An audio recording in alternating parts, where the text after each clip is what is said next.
C'est un avertissement que vous voudrez prendre au sérieux, car ce que je suis sur le point de partager est quelque chose que le Seigneur Jésus m'a révélé ou une révélation que je n'aurais jamais pu imaginer. L'incendie en Californie qui a capté l'attention de tout le monde n'est pas le dernier incendie. Je sais que cela peut être difficile à croire, mais je vous demande de m'écouter jusqu'à la toute fin. Avant de continuer, je pense qu'il est important d'exprimer quelque chose du plus profond de mon cœur. Je comprends que chacun a sa propre perspective et ses expériences uniques. Certains d'entre vous peuvent s'identifier à mon histoire, tandis que d'autres non. Ce n'est pas grave. Tout ce que je vous demande, c'est d'essayer de laisser des commentaires aimables et constructifs, même si vous n'êtes pas d'accord avec ce que je partage ou que vous ne l'aimez pas. Votre respect et votre compréhension signifieraient beaucoup pour moi et pour tous ceux qui m'écoutent. Permettez-moi de me présenter. Je m'appelle Jacob et j'ai 55 ans. Je ne viens d'aucun endroit en particulier. Si vous me croisiez dans la rue, vous me prendriez probablement pour un vieil homme maigre comme les autres, vêtu de vêtements en lambeaux, assis au coin d'une rue, le regard perdu et lointain. Personne n'imaginerait qu'une personne comme moi, une personne sans domicile fixe, ait eu une vie pleine de promesses ou une carrière que j'aimais tellement qu'elle était ma raison d'être. Mais un jour, tout a changé. J'ai tout perdu.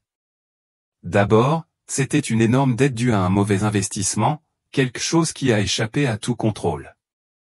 Ensuite, ma maison, autrefois un havre de paix rempli de rire, n'était plus que des murs froids et vides. Finalement, je me suis perdu. J'ai erré d'une rue à l'autre, sans savoir ce que je cherchais, comme si je cherchais quelque chose que je ne pouvais plus nommer.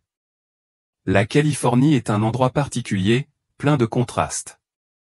Le jour, elle brille d'une énergie vive et on a l'impression que tout le monde court à toute allure dans la vie.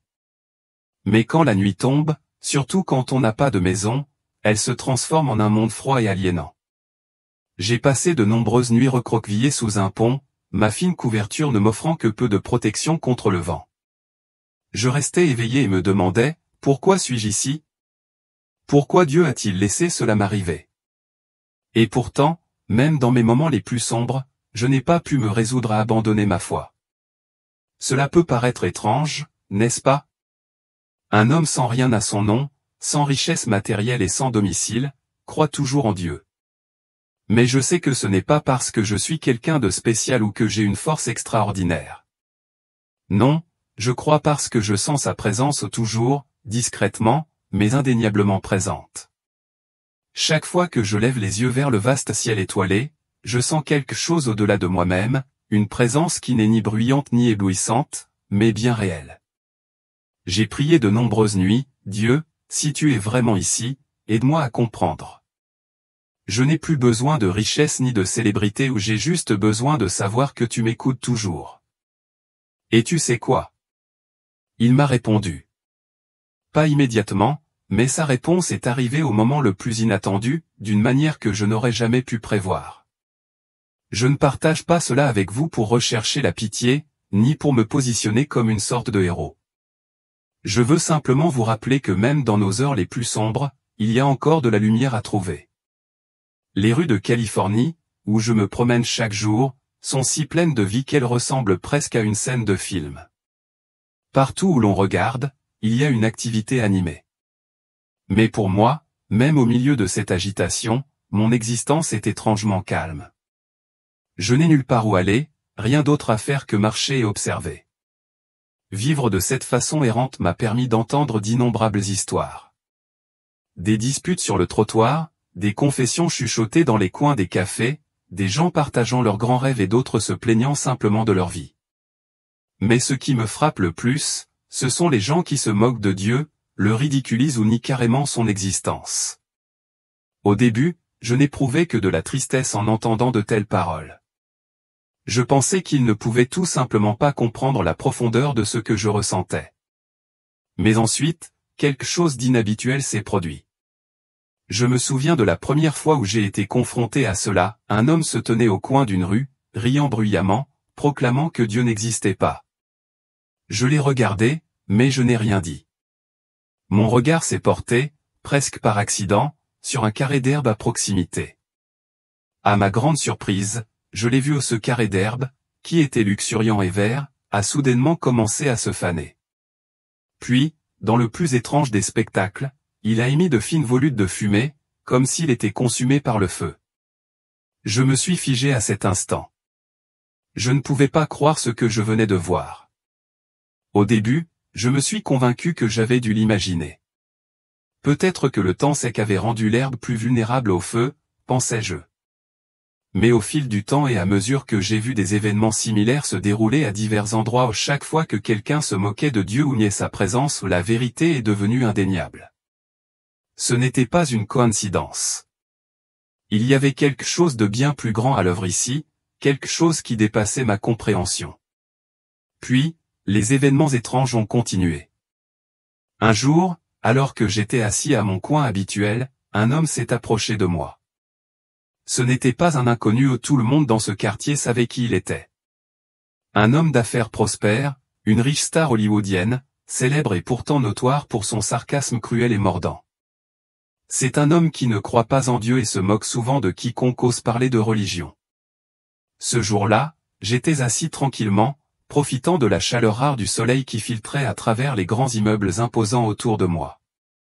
Je ne cherchais pas les ennuis, mais il m'a repéré et a décidé, pour des raisons que lui seul connaît, que je serais la cible de son mépris. « Tu pries encore, hein » ricana-t-il, croisant les bras sur sa poitrine et me regardant avec condescendance. « Où est ton Dieu dans tout ça? S'il existe vraiment, pourquoi vis-tu comme ça ?» Il fit un geste dédaigneux dans ma direction. « Pas de maison, pas d'argent, personne ne se soucie de toi. » Je restai silencieuse, baissant la tête comme je le faisais toujours face à une telle hostilité. Je ne répondis pas, mais ses paroles ne s'arrêtèrent pas. Elles devinrent plus fortes, plus tranchantes, plus provocantes. La religion est une tromperie. Les gens comme toi ne sont que des victimes d'un conte de fées. À ce moment-là, quelque chose de vraiment bizarre se produisit. Alors qu'il reculait, l'herbe sous ses pieds, autrefois verte et vibrante, devint soudain jaune et se fana sous mes yeux, sa vie s'évaporant en quelques secondes. Avant que je puisse comprendre ce dont j'étais témoin, l'herbe séchée commença à fumer, un petit feu émergeant du sol. Ce n'était pas un grand incendie, mais il était assez fort pour envoyer une fine volute de fumée ondulante, et l'air devint épais avec l'odeur âcre de quelque chose qui brûle. Je restai là, figé, non pas à cause du feu, mais à cause de la sensation accablante dans mon cœur. C'était un sentiment que je ne pouvais pas vraiment expliquer, une compréhension profonde que ce qui venait de se passer n'était pas une coïncidence. L'herbe qui se fanait, les faibles étincelles, la fumée où tout cela ressemblait à un signe. Mais que voulait dire Dieu à travers cela? Je ne le savais pas, mais j'étais certaine que ce n'était pas seulement un message pour moi, mais pour tout le monde. L'homme n'a pas remarqué cet étrange événement. Il était trop absorbé par ses propres paroles moralisatrices pour s'en soucier.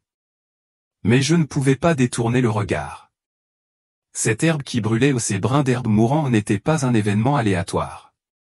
C'était un signe, un rappel pour tous ceux qui avaient oublié Dieu, ou pire, choisi de se moquer de lui. Je ne me suis pas disputé avec lui. Se disputer avec quelqu'un qui n'est pas disposé à écouter est futile. Au lieu de cela, j'ai baissé la tête et j'ai prié en silence, « Seigneur, s'il te plaît, pardonne-lui, car il ne sait pas ce qu'il fait. » Certains pourraient appeler cela de la faiblesse, mais je ne l'ai pas vu de cette façon. Je crois que le silence n'équivaut pas à l'abandon. Je crois que Dieu n'a pas besoin que je le défende, il a sa propre façon de gérer les choses.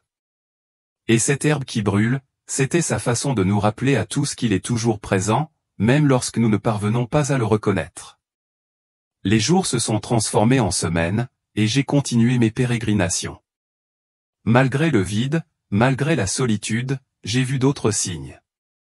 De petits feux ont surgi de parcelles d'herbe à divers endroits où je marchais, chacun de couvant avec une fumée faible et suffocante qui persistait dans l'air comme un avertissement.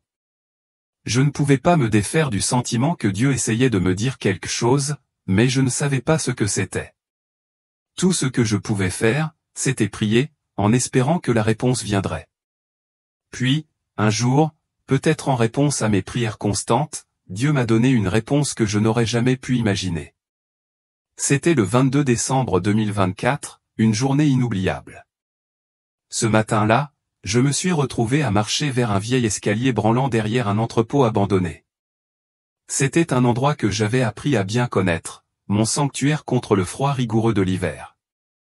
Les marches en bois craquaient sous mon poids et les planches pourrissaient, mais à ce moment-là, je m'en fichais.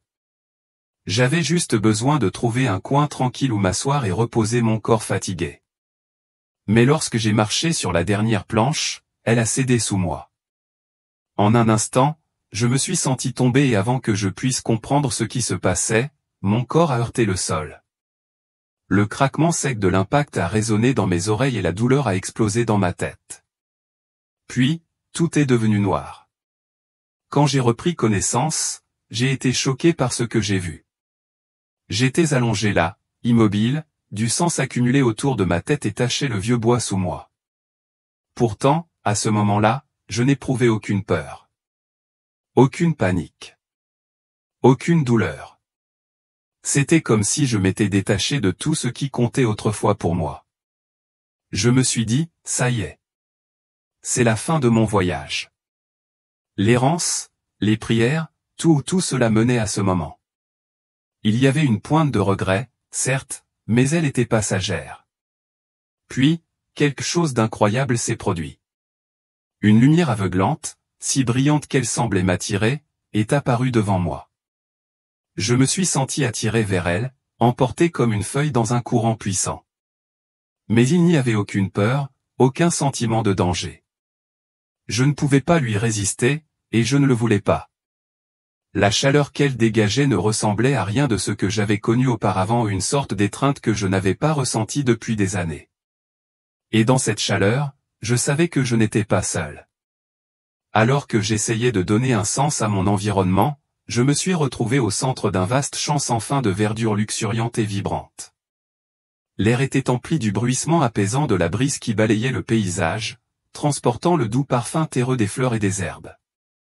C'était un endroit différent de tout ce que j'avais connu jusqu'à présent, vivant, mais profondément paisible. L'harmonie de la nature m'entourait, créant un sentiment de calme qui semblait presque sacré. Mais alors que je regardais plus loin, quelque chose d'étrange et d'inquiétant apparut. Au bout de ce magnifique champ serein se trouvait un autre monde, sec, craquelé et brûlé.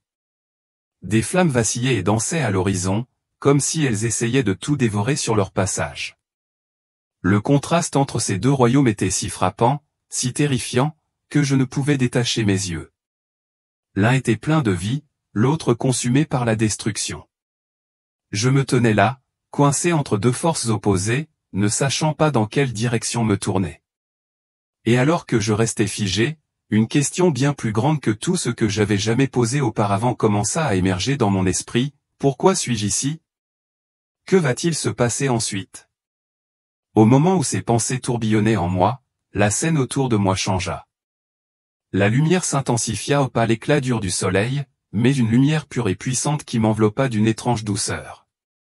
Elle ne m'aveugla pas, au contraire, elle me souleva, comme si elle m'invitait dans un lieu d'amour et de paix sans limite. C'était une lumière différente de toutes celles que j'avais connues, une lumière à la fois écrasante et réconfortante. De cette lumière rayonnante, une silhouette commença à émerger. C'était un homme, mais pas n'importe quel homme. Il portait une aura d'autorité inimaginable. Pourtant, il y avait aussi un sentiment écrasant d'amour et de compassion qui émanait de lui.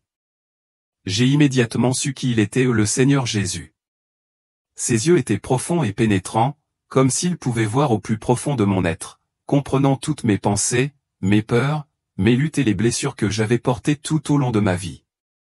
Pourtant, malgré ce regard omniscient, il n'y avait aucun jugement dans ses yeux. Au lieu de cela, il m'a regardé avec des yeux pleins de pardon et de compassion. Le poids de sa présence était si profond que je pouvais à peine rester debout. Mes genoux fléchirent et je m'agenouillai devant lui, tremblante, non pas de peur, mais de la puissance et de la sainteté de sa présence. C'était un sentiment qui me consumait, me remplissant d'admiration et de révérence. Puis, dans un moment qui me semblait à la fois intemporel et immédiat, j'ai vécu quelque chose d'extraordinaire. Toute la douleur et la fatigue de mon corps ont disparu, remplacée par une sensation indescriptible de paix et de soulagement. C'était si bouleversant, si beau, que je ne voulais pas que cela se termine. Et puis il parla. Sa voix était profonde, riche et autoritaire, mais elle était aussi remplie d'une telle tendresse que j'avais l'impression qu'il parlait directement à mon cœur. « Jacob » dit-il en m'appelant par mon nom. Entendre mon nom de ses lèvres était comme un baume pour mon âme. C'était un réconfort au-delà des mots, un rappel qu'il me connaissait complètement et qu'il m'aimait quel que soit mon passé. « Ton apparition ici n'est pas une coïncidence, continua-t-il, son regard inébranlable. Tu as enduré de nombreux défis, de nombreuses souffrances. Mais tu dois comprendre que tout ce que tu as vécu a un but. Les larmes me montèrent aux yeux et je luttais pour trouver ma voix. Je voulais parler, poser des questions, mais tout ce que je pouvais faire était d'écouter, submergé par la profondeur de ses paroles. Il poursuivit, « Je reviendrai pour être témoin des choses qui doivent se dérouler. Toi, Jacob, tu es appelé à porter ce message à l'humanité. Tu dois le partager avec ceux qui sont encore perdus dans les ténèbres, ceux qui se sont éloignés de la lumière.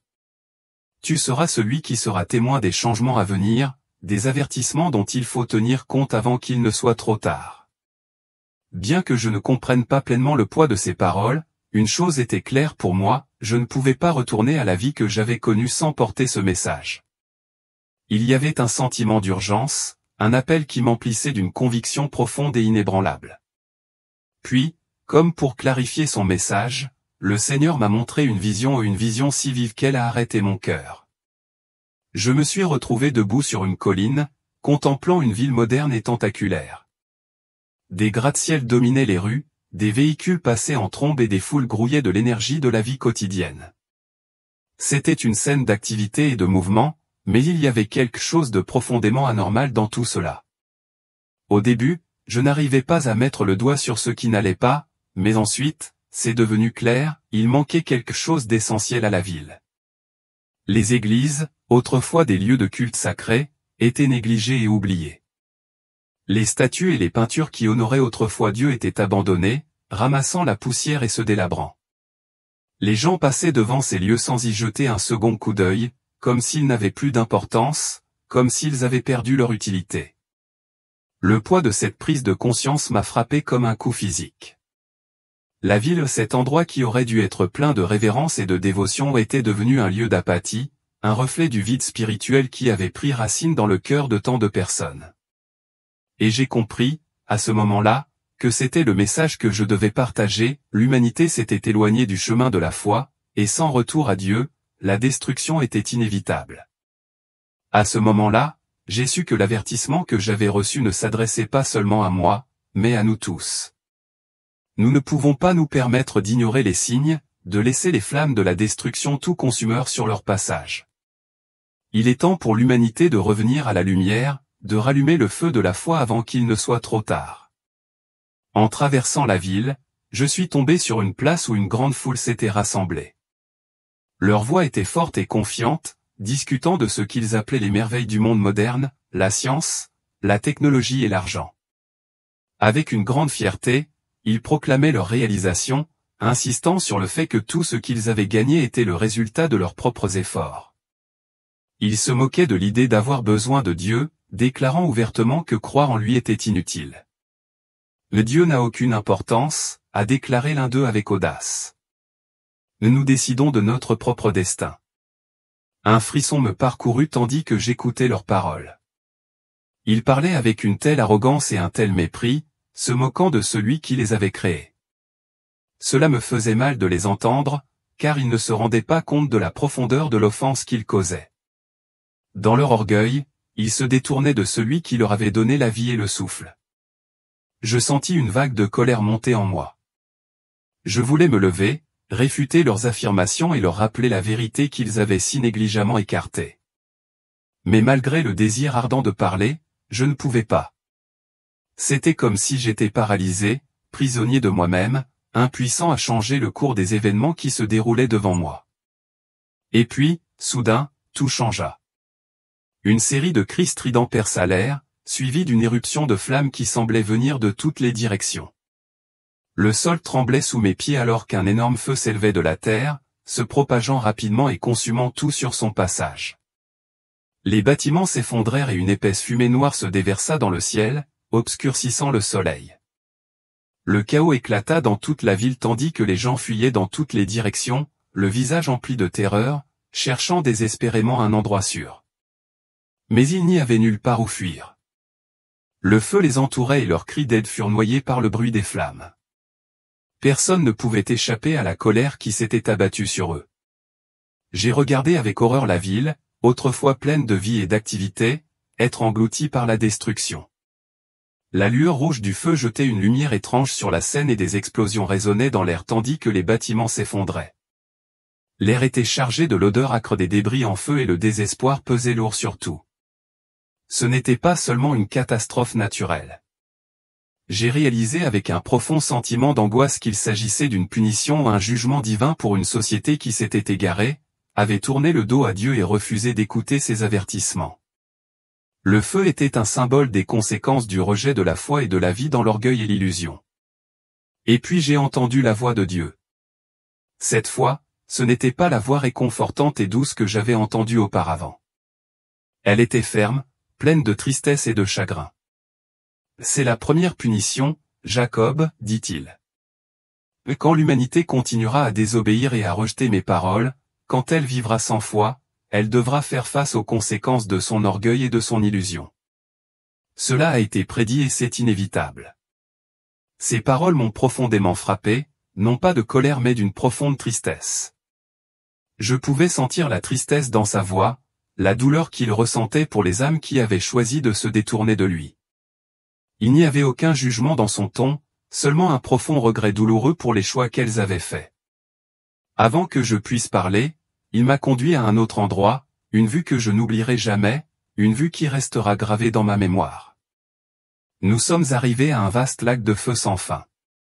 Les flammes s'élevaient très haut, se tordant et dansant comme des torchers sauvages et incontrôlables. La scène entière était en flammes, le ciel était rougeoyant comme s'il était pris dans une tempête de feu. C'était un spectacle d'horreur inimaginable. Et dans ce lac de feu, j'ai vu d'innombrables âmes, piégées et se tordant de douleur. Leurs cris de pitié résonnaient dans l'air, mais personne ne pouvait les entendre. Personne ne pouvait les sauver. Ils étaient perdus à jamais, incapables d'échapper aux tourments qui les entouraient. Le temps semblait s'être arrêté pendant que je regardais, incapable de les aider, sentant le poids de leur souffrance peser sur moi. Une barrière invisible me séparait d'eux, et je ne pouvais rien faire d'autre qu'assister à leur agonie éternelle. C'était comme si leur douleur était devenue la mienne. Ces âmes, dit Dieu doucement, sa voix emplie d'une force qui résonna profondément en moi, endurent une punition spirituelle. Elles ont rejeté mon amour et mon salut. Maintenant, elles sont séparées de moi pour toujours et elles doivent endurer les conséquences de leur choix. Ces paroles transpercèrent mon cœur. Je ne pouvais pas comprendre pourquoi quelqu'un choisirait un tel tourment, une telle séparation éternelle de l'amour de Dieu. Mais ensuite, je réalisais, cette punition n'était pas liée à la colère. Elle concernait l'absence d'amour. La séparation éternelle de la source de tout amour était la véritable horreur. C'est la seconde mort, Jacob, continua-t-il. La première mort est physique. Mais la seconde mort est bien plus terrifiante. Lorsque l'âme meurt, il n'y a aucune chance de repentir, aucun espoir de changement. Elle est éternelle. C'est la seconde mort. Il désigna les nuages sombres tourbillonnant de façon inquiétante au-dessus de nous. Voyez-vous ces signes, demanda-t-il. Ce sont des avertissements que j'ai envoyés au monde. Pourtant, non seulement les gens les ignorent, mais ils les nient et s'en moquent. Le poids de ces paroles s'est abattu sur moi et j'ai compris. Ces signes, les flammes, les avertissements n'étaient pas aléatoires ou dénués de sens. Ils étaient un appel à la repentance, une supplication d'un Dieu aimant pour revenir à lui avant qu'il ne soit trop tard. Mais beaucoup avaient choisi de les ignorer, de s'en moquer, et maintenant ils allaient faire face aux conséquences de leurs actes. Je pouvais sentir l'urgence dans sa voix, la profonde tristesse et l'amour qui animaient ses paroles. C'était un appel à se réveiller, à faire demi-tour avant que les feux de destruction ne consument tout ce qui restait. Alors que j'étais assis là dans l'obscurité, le poids de tout ce dont je venais d'être témoin a commencé à s'abattre sur moi. La scène du feu, l'angoisse des âmes, l'avertissement de Dieu, tout cela semblait si vivant, si réel. C'était comme si j'avais été transporté dans un autre monde, un monde qui contenait à la fois une immense tristesse et une vérité profonde.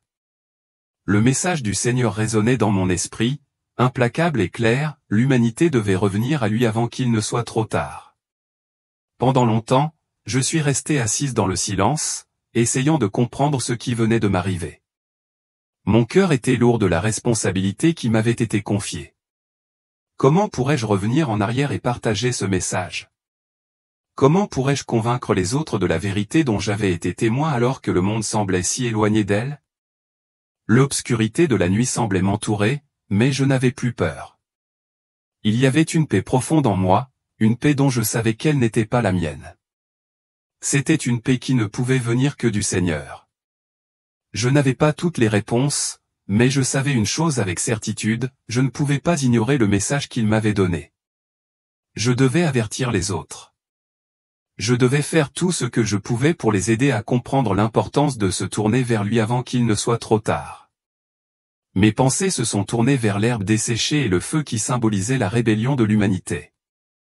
J'ai réalisé que la colère de Dieu n'était pas un désir de punir mais une conséquence du rejet de son amour par l'humanité.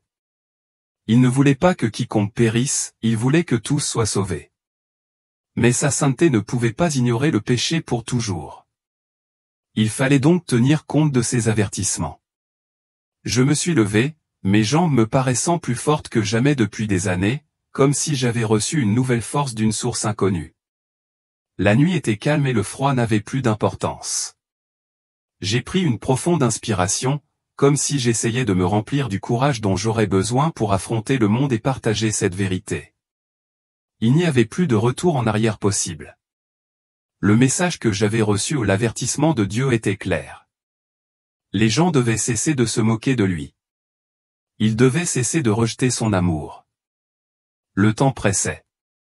Je ne savais pas comment ni par où commencer, mais je savais que je devais commencer quelque part. Je devais avoir confiance que Dieu me guiderait, qu'il me donnerait la force et la sagesse de dire sa vérité dans un monde qu'il oubliait rapidement. Je me suis donc mis en route dans la nuit, le cœur plein de résolution, prêt à partager le message qu'il m'avait confié, sachant que ce n'était plus seulement un choix, mais une mission que je devais accomplir. Car la vie d'innombrables âmes en dépendait.